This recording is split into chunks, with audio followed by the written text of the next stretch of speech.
अस्सलाम वालेकुम स्टूडेंट्स, मैं हूं आपका केमिस्ट्री टीचर और सेकेंड ईयर क्लास। आज हम नोमेनक्लेचर पढ़ने लगे। कॉमन या फिर जो है ट्रिवियल नेम्स कैसे दिए जाते थे।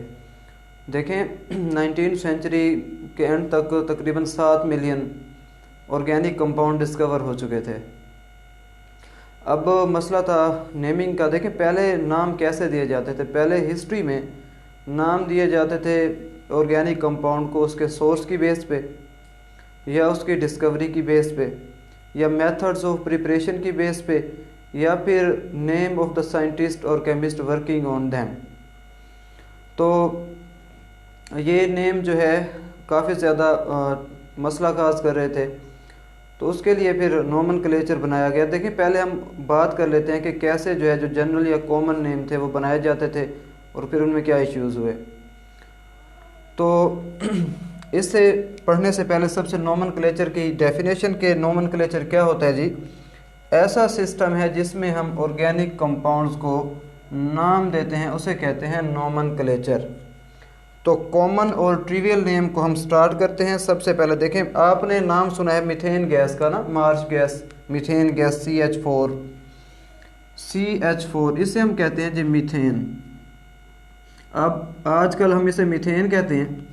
पहले क्या इसे जो है क्या कहा जाता था, इसे कहा जाता था मार्च गैस, मार्च और गैस। अब मार्च किसे कहते हैं, देखें वो प्लेस जहाँ कीचड़ वगैरह हो तो उसे हम कहते हैं कि जी मार्च प्लेस है। देखें तो ऐसा है कि अगर हम पौधों की बात करें, पौधे अगर दब जाते हैं किसके नीचे, मट्टी के नीचे या उनके पत्ते वगैरह, तो उनमें एनारोबिक रेस्पिरेशन होती है।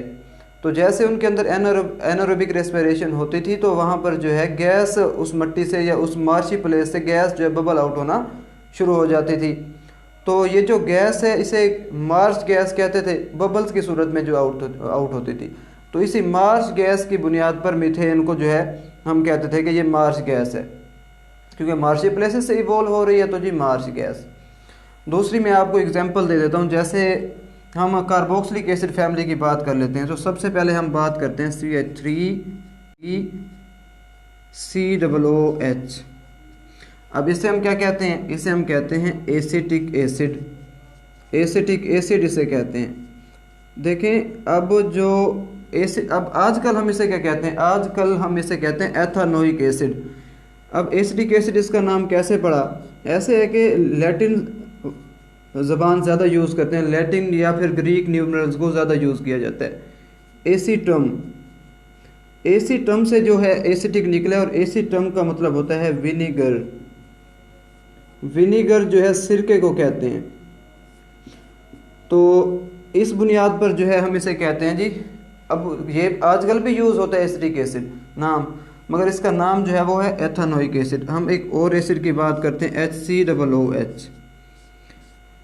इसका नाम आजकल जो है वो है मेथानोइक एसिड, मगर जो है हम इसे क्या कहते थे, हम इसे कहते थे फॉर्मिक एसिड। फॉर्मिक और एसिड। अब फॉर्मिक देखें, वर्ड लैटिन से डिराइव है फॉर्मिका। फॉर्मिका एक आंट का नाम है। फॉर्मिका एक स्पेशल टाइप की जो है आंट है, उसे हम कहते हैं फॉर्मिका आंट्स। तो उसके जो है डंग में ये पाया जाता है। जब वो डंग मारती है तो उसमें जो है फॉर्मिक एसिड होता है। तो फॉर्मिका से वर्ड है, तो इसलिए जो हम इसे क्या कहते हैं जी, फॉर्मिक एसिड भी कहते हैं। मतलब सोर्स की बुनियाद पर हम जो है इसे कह रहे हैं। अच्छा मैं एक और एग्जांपल ले लेते हैं। जैसे हमारे पास है बारबीट्यूरिक एसिड। देखें बारबीट्यूरिक एसिड के हम कंपाउंड को देख लेते हैं, इस तरह की इसकी स्ट्रक्चर होती है। अब इसका नाम कैसे जो है आया, इसे एक केमिस्ट ने डिस्कवर किया था, उसका नाम था एडोल्फ बायर। एडोल्फ बायर ने इसे डिस्कवर किया था 4 दिसंबर को, और 4 दिसंबर को इनका एक सेंट है, उसका नाम है बारबारा। तो बारबारा के नेम पर ही इसने उसका नाम जो है क्या रख दिया जी, बारबाट्यूरिक एसिड। तो मतलब ये भी एक हिस्ट्री बेस है। तो ये नाम, अगर हम इन नाम की बात करें तो ये नाम चार्म तो रखते हैं, चार्म तो है मगर जो है ये एप्लीकेबल नहीं है और मैनेजेबल भी नहीं है। तो इस वजह से हम फिर आगे चलते हैं, जो इनके जो एक्चुअल नेम्स हैं नॉर्मल। जितनी हमने बातें पढ़ी तो ये बातें हमें कन्विंस करती हैं कि माजी में जो जितने भी नाम हैं वो किसी फॉर्मल सिस्टम के तहत नहीं रखे जाते थे, बल्कि हिस्ट्री पे बेस्ड थे, सोर्सेज पे बेस्ड थे, या उस साइंटिस्ट के नाम पे जो उन पर वर्क कर रहा होता था। तो अब हम अल्केन्स के बारे में पढ़ते हैं कि अल्केन्स को जो है नाम कैसे दिए जाते हैं। देखें ऐसा है कि हम लिख देते हैं अल्केन। देखें ये दो वर्ड का कॉम्बिनेशन है, एक है अल्क और एक एन, बल्कि हम इसे यूं लिख देते हैं एन। अल्क जो है वो रूट नेम है। अल्क क्या है जी? एक रूट नेम, या हम कहते हैं कि रूट वर्ड है। और एन क्या है? एन है, इसे कहते हैं सफिक्स। क्या कहते हैं जी? इसे कहते हैं सफिक्स। ये सफिक्स है। अब सफिक्स एन का मतलब होता है सिंगल बॉन्ड। अब ये जो रूट वर्ड्स हैं, रूट वर्ड्स कहाँ से लिए जाते हैं? जो रूट वर्ड्स हैं ये लैटिन या ग्रीक न्यूमेरल से लिए जाते हैं। लैटिन या ग्रीक न्यूमेरल से लिए जाते हैं। मिसाल के तौर पर जैसे हम कहते हैं मिथ एन, अब लैटिन में वन को जो एक है उसे कहते हैं मैथ। तो हम इसमें लिखेंगे, क्या लिखेंगे जी? मैथ। ये रूट वर्ड, और एन क्या हो गया? उसका सफिक्स। इस तरह हम लिख देते हैं कि हमारे पास एथ,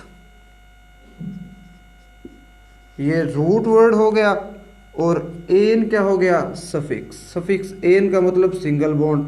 इस तरह हम बात कर लेते हैं कि हमारे पास जी प्रोप, लैटिन में प्रोप 3 को कहते हैं, और एन जो है वो सफिक्स है, और एन का मतलब होता है सिंगल बॉन्ड। तो पहले हम ये सिंगल बॉन्ड, ये सिंगल बॉन्ड और ये सिंगल बॉन्ड, और मैथ का मतलब होता है कार्बन। इसका मतलब होता है 1 कार्बन। एथ का मतलब, मैथ का मतलब 1 कार्बन, और एथ का मतलब होता है जी 2 कार्बन। लैटिन वर्ड और प्रोप का मतलब होता है जी 3 कार्बन। ये भी लैटिन का जो है ये वर्ड है। तो इसकी स्ट्रक्चर मैथेन की ये देखें, 1 कार्बन, इस तरह एथ, ये 2 कार्बन, और एन का मतलब देखें सारे सिंगल बॉन्ड हैं। प्रोप का मतलब 3 कार्बन, और ये सारे के सारे देखें इस पर सिंगल बॉन्ड है। तो इस तरह से अल्क जो है वो एक रूट वर्ड है, ये चेंज हो सकता है। जैसे हमारे पास मेथेन है, एथेन है, उसके बाद हमारे पास प्रोपेन है, ब्यूटेन, पेंटेन, ये सारे के सारे जो हैं सफिक्स, ये लैटिन हम न्यूमेरल से डिराइव करते हैं। तो ये अल्केन के थोड़े से जो है हम नोमेनक्लेचर हमने देखा। अब हम देखते हैं थोड़ा सा अल्कीन के बारे में, या पहले हम प्रीफिक्स के बारे में देख लेते हैं कि पहले यूज़ करते हैं प्रीफिक्स को। जैसे एन है, या फिर आइसो, न्यू भी पढ़ सकते हैं। उसके बाद हम रूट वर्ड को यूज़ करते होते हैं। किसको जी? ये हमारे पास रूट वर्ड। और डियर स्टूडेंट्स, तीसरे नंबर पर हम किसको जाहिर करते हैं? तीसरे नंबर पर हम जाहिर करते हैं जी सफिक्स को। सफिक्स के बारे में मैंने आपको अभी बताया था। मिसाल के तौर पर हम कहते हैं कि एन पेंटेन, एन ये क्या हो गया? ये एन सफिक्स। प्रीफिक्स आ गया पहले, उसके बाद हमारे पास रूट वर्ड, जैसे मैं कहता हूँ पेंट, लैटिन में जो है 5 को पेंट, तो ये रूट वर्ड हो गया। और इसका जो है सफिक्स क्या है? इसका सफिक्स है जी एन। तो एन, पेंट और एन, प्रीफिक्स आ गया, उसके बाद रूट वर्ड, और उसके बाद जो है इसका क्या आ गया जी? सफिक्स आ गया। अब देखें 3 तरह के होते हैं, एन है, आइसो है, न्यू है। देखें पहले हम एन लिख देते हैं। एन का मतलब होता है नॉर्मल। इसे हम कहते हैं क्या? 4 कार्बन है ना, तो एन पहले आएगा। एन क्या हो गया? प्रीफिक्स। अच्छा, उसके बाद प्रीफिक्स के बाद क्या आएगा हमारे पास? रूट वर्ड आएगा। ये ब्यूट, ये हम कहते हैं ब्यूट। और एन इसका क्या है? एन इसका जो है हमारे पास हो गया जी सफिक्स, और एन। अब आइसो की बात करते हैं। आइसो किसे कहते हैं डियर स्टूडेंट? देखें, अगर एक कार्बन है, ये मैं चलो यहाँ पे लिख देता हूँ, ये देखिए, अब सेकंड लास्ट कार्बन पे क्या लगा हो? कोई ना कोई हमारे पास जो है ग्रुप लगा हो। अब यहाँ पर ये सेकंड लास्ट अगर इधर देखें तो यहाँ से भी सेकंड लास्ट, क्योंकि कहीं से भी नंबरिंग दे सकते हैं, तो मैं यहाँ पे लिख देता हूँ जी CH3 भी हो सकता है। अब इसे क्या कहेंगे, क्योंकि एक जब ब्रांच आ जाए, स्ट्रेट चेन में एक ब्रांच लग जाए, तो हम उसे फिर क्या कहते हैं, उसे हम कहते हैं आइसो। अब इसका नाम हमारे पास हो जाएगा जी आइसोपेंटेन। क्या नाम हो जाएगा, आइसो। आइसो क्या है, आइसो प्रीफिक्स है, और पेंट क्या है डियर स्टूडेंट्स, पेंट जो है वो उसका हो गया रूट वर्ड, और एन क्या हो गया, एन इसका जो है हो गया सफिक्स, आइसोपेंटेन। एक और एग्जांपल हम ले लेते हैं अब न्यू वाली। अब ये जो सेकंड लास्ट कार्बन है ना, ये वाला, इस पर क्या लगा हो, दो ब्रांच हो, तो दो ब्रांच हो तो फिर हम इसे न्यू कहेंगे। तो अब इसे क्या कहेंगे, अब हम इसे कहेंगे कार्बन 1 2 3 4 5, तो पहले हम इसे कहते हैं जी न्यू। न्यू उसका क्या हो गया, प्रीफिक्स। उसके बाद हम इसका रूट वर्ड, रूट वर्ड इसका क्या है जी पेंट, और इसका जो है सफिक्स, सफिक्स एन, तो एन न्यू पेंट एन।